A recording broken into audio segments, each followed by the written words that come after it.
ये वीडियो मेरे चैनल पे जो आपको दिखाई जा रही है, ये रईस पिरहाड़ कबीला कह लें, ख़ानदान कह लें या बिरादरी कह लें, उसकी तारीख़ से इसका ताल्लुक़ है।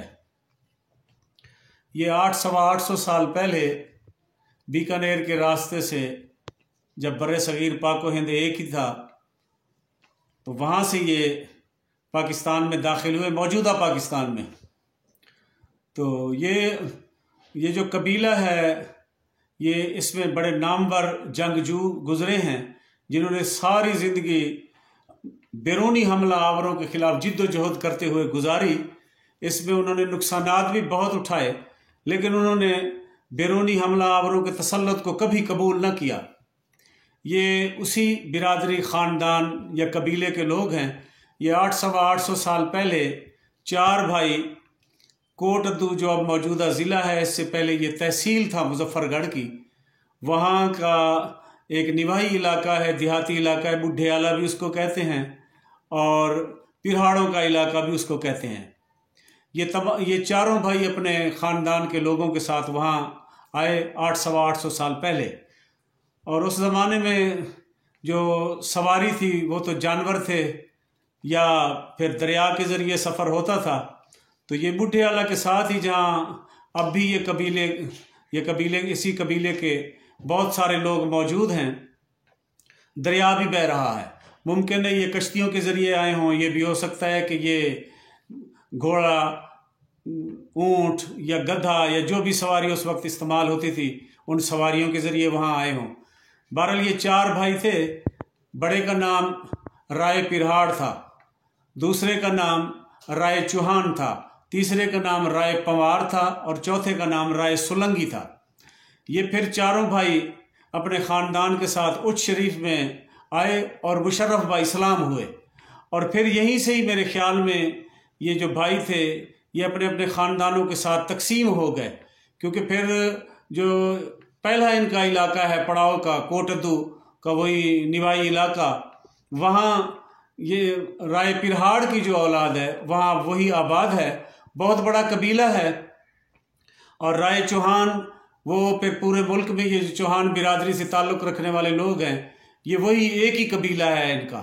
और राय सोलंकी की जो औलाद थी, जो अब सोलंकी कहलाते हैं, ये सिंध में और सरायकी वसेब का जो आखिरी ज़िला है, रहीम यार ख़ान सादकाबाद के साथ, ये फिर वहाँ आबाद हैं ज़्यादातर, अगरचे फैले हुए तो ये भी पूरे मुल्क में हैं। और राय पंवार की जो औलाद थी, जो पंवार कहलाते हैं, ये भी मुल्क के मुख्तलिफ हिस्सों में मौजूद हैं। बहरहाल इन चारों भाइयों की जो औलाद है, यही जो है अब मुख्तलिफ कबीलों की सूरत में, मुख्तलिफ बिरादरियों की सूरत में पूरे पाकिस्तान में और हिंदुस्तान में भी ये मौजूद हैं। और ये बड़ा ताकतवर कबीला था और सारी उम्र जंगों में इसने गुजारी। अब ये लोग जो हैं, इनकी मुख्तलिफ, ऐसे समझ लें कि भाई ख़ानदान जो हैं वो मुख्तलिफ इलाक़ों में रिहाइश पजीर हैं। और कोटद्दू तहसील में, जो अब ज़िला बन गया है, वहाँ अब भी ये बहुत बड़े कबीले की सूरत में मौजूद हैं, जबकि तहसील अहमदपुर शर्किया में भी ये मौजूद हैं और पूरे मुल्क में मौजूद हैं। तो ये कबीला असल में हिंदुस्तान से, उस वक्त मुश्तरका हिंदुस्तान था, पाक हिंद को हिंदुस्तान ही कहा जाता था। बाद में ये तकसीम हुई तो एक तरफ पाकिस्तान बन गया और एक तरफ हिंदुस्तान बन गया। ये वहाँ से ये लोग तर्क सकूनत करके किस वजह से आए, इसका तारीख़ में सुराग नहीं मिलता। ये अपने लड़ाई झगड़ों की वजह से आए, रोज़गार की वजह से आए, या कोई और वजूहात थी, बहरहाल ये तर्क सकूनत करके वहीं से ही आए थे। राय साहब, अंग्रेज़ दौर में मलका बरतानिया की ताजपोशी की कुछ जब सालगिरह मनाई जाती थी, तो उस हवाले से आपके कबीले का क्या किरदार होता था? जी सर, ये पुराना ख़ानदान है जी, पिरहाड़ ख़ानदान। उसमें हमारे जो है ना 2 मेंबर होते थे उस दौरान, जब मलका बरतानिया को ताज पवाया जाता था। तो यहाँ से जाते थे, उधर ताजपोशी होती थी, वापस आते थे। यहाँ से फिर वो जाते कैसे थे? जरा घोड़ों पे जाते थे जी, आगे घोड़े तब्दील होते थे या कोई और सवारियां करते थे। तो इसमें पत्तल ख़ानदान भी है, बहुत पुराने ख़ानदान, जतोई वगैरह, ये सारे आ जाते थे। अल्हम्दुलिल्लाह। यानी वो अजीम शान जो तकरीब होती थी उसमें ये हाँ जी, हाँ जी। शिरकत होती थी इनकी। 14 नंबरदारियाँ थी पिरहाड़ों की सारी। 14 नंबरदारी जेलदारियाँ थी। अच्छा अच्छा। हाँ जी, हाँ जी, उस वक्त। वाह। मैं ये बस्ती पिरहाड़ कहते हैं, मौज़ा पिरहाड़ गरबी है। ये कोटद्दू जो नया नया ज़िला बना है,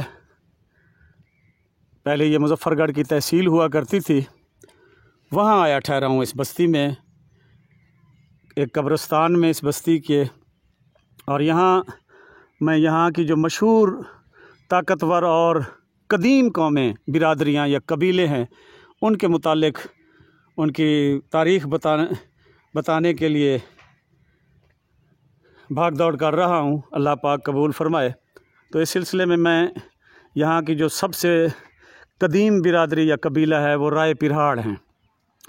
यानी 1000 बरस पहले ये लोग यहाँ आए और फिर इन्होंने इस्लाम कबूल किया। इनका ख़ानदान वो राणा सांगा, आप पढ़ते होंगे, एक जंगजू गुज़रा है और उसी के साथी जो सारी उम्र जंगें ही करते रहे, उन्हीं के ख़ानदान से, उन्हीं के कबीले से इनका ताल्लुक़ है। फिर ये लोग उधर से बीकानेर की तरफ से आते हुए यहाँ आकर आबाद हो गए। और ये यहाँ के एक तरह से आप इनको इंतहाई बाख्तियार और हुक्मरान भी कह सकते हैं, क्योंकि 14 मवाज़ियात के ये लोग मालिक थे इधर, और ये बहुत बड़ा कबीला था। फिर ये मुसलमान हो गए। तो मैं यहाँ आज इसी कबीले का तारुफ़ कराने के लिए आया ठहरा हूँ पिरहाड़ गरबी मौज़े में। बस्ती पिरहाड़ भी कहते हैं इसको। कोटद्दू अब ज़िला है, तहसील बार बार मुंह से निकल जाता है, जो पहले ये तहसील होती थी। तो ये उनके इसी बिरादरी के, इसी कबीले के एक बहुत नामवर बुज़ुर्ग गुज़रे हैं, राय ग़ुलाम मोहम्मद साहब। ये पहली नहीं और दूसरी ये सादा सी कब्र है उनकी। यानी ये भी आप मुलाहिज़ा फरमाएँ दीनी लिहाज से कि ये बहुत बड़े लोग हैं। चाहते तो यहाँ इंतहाई कीमती पत्थरों से अजीम शान तामीरात करके कब्रें बनवा सकते थे, लेकिन क्योंकि इनके बुज़ुर्गों का ये हुक्म था कि हमें सादा जो हुक्म है, जो तरीक़ाकार है, उसी के मुताबिक दफन किया जाए। तो ये देख लें, ये इतने बड़े लोग जो 14 मवाज़ियात के मालिकों में से हैं, और अब भी इस इलाके की, यानी ये देखें कि ये जो 4 ज़िले अब बन गए हैं, ज़िला मुजफ्फरगढ़, ज़िला लिया, ज़िला अब ये कोटद्दू अलहदा हो गया, और इस तरफ से आप चले जाएं डेरा गाज़ी ख़ान की तरफ। तो ये इन इतने वसी इलाके में, यानी जो कदीम तरीन कबीला और इंतहाई ताकतवर और वसी जायदाद का मालिक कबीला था, वो यही राय लोग थे। इनके मतलब जो तफसीलात हैं मुकम्मल, ताकि मुस्तनद बातें आप तक पहुँचें। सिर्फ़ ऐसे सुनी सुनाई कहावतें जिनमें फिर 1000 बातें निकल आती हैं कि ये बात नहीं थी, ऐसे था, ऐसे था। तो इनके मतलब मुस्तनद जो बातें हैं, मैं इसी कबीले से ताल्लुक़ रखने वाले लोगों से आपको सुनवाऊँगा। लेकिन मैं राय ग़ुलाम मोहम्मद साहब के मतलब ये बता दूँ आपको कि 100 साल की उम्र इन्होंने पाई, और उस वक्त मगरबी पाकिस्तान, मशरक़ी पाकिस्तान अलग अलग थे। तो इन SV का कोई महकमा एजुकेशन में इम्तिहान हुआ मगरबी पाकिस्तान पूरे का, और पूरे मगरबी पाकिस्तान में, यानी जिसके आज 4 सूबे बन चुके हैं, ये दूसरे नंबर पर आए थे। ये इतने ज़हीन आदमी थे इस देहाती इलाके में रहने के बावजूद, और इनको मुख्तलिफ़ ज़बानों पर अबूर हासिल था, अरबी, फ़ारसी, इंग्लिश, उर्दू और अपनी सरह की मादरी ज़बान, और इंतहाई इल्मी अदबी शख्सियत के मालिक थे। हाल ही में इनका इंतकाल हुआ है। यानी अब जो पुराने बुज़ुर्ग हैं, जिनकी यहाँ कब्रें भी नापैद हैं या जिनके निशानात नहीं मिलते, तो उनके बाद कोई नामवर शख्सियत थे इस कबीले की, इस ख़ानदान की, तो ये राय ग़ुलाम मोहम्मद साहब थे। राय पिरहाड़ ख़ानदान की एक नामवर शख्सियत शहर के इस कब्रिस्तान में भी दफन है, राय इजाज़ रसूल पिरहाड़। ये है उनकी कब्र। ये भी इसी कबीले के, इसी ख़ानदान के, इस बिरादरी के इंतहाई नामवर शख्स थे। खुला और वसी दस्तरखान था जिनके डेरे पर हर वक्त दोस्तों का, इलाके के मसाइल लेकर आने वाले लोगों का, इर्द गिर्द बसने वाले लोग जो दुख सुख बांटने के लिए इनके डेरे पर आ जाया करते थे, जमघटा लगा रहता था। तो ये भी नामवर शख्सियत हैं राय ख़ानदान, जो कोटद्दू तहसील का, बल्कि ज़िला मुज़फ़्फ़रगढ़, अब तो ये भी ज़िला बन गया, इस ज़िले का नामवर और पुराना कबीला है। जो इसी ख़ानदान से और भी बहुत सारे लोग जिन्होंने सियासी समाजी तौर पर, क्योंकि ये ज़िम्मेदार तो बहुत बड़े हैं इस इलाके के, और इब्तदा में तो इनसे बड़ा ज़िम्मेदारी यहाँ कोई नहीं था। 14 मवाज़ियात के ये मालिक थे, लेकिन इसके बावजूद इनमें गरूर, निख़वत, नामो निशान को नहीं था। इनके सरकर्दा लोगों में, इनके डेरों पर दोस्त अहबाब का, इलाके भर के और मुल्क भर के दोस्त अहबाब का जमघटा लगा रहता था। और इनकी वफ़ात के बाद अगरचे इनके डेरे पर वो रौनक नहीं रही राय इजाज़ रसूल बहिश्ती के बाद,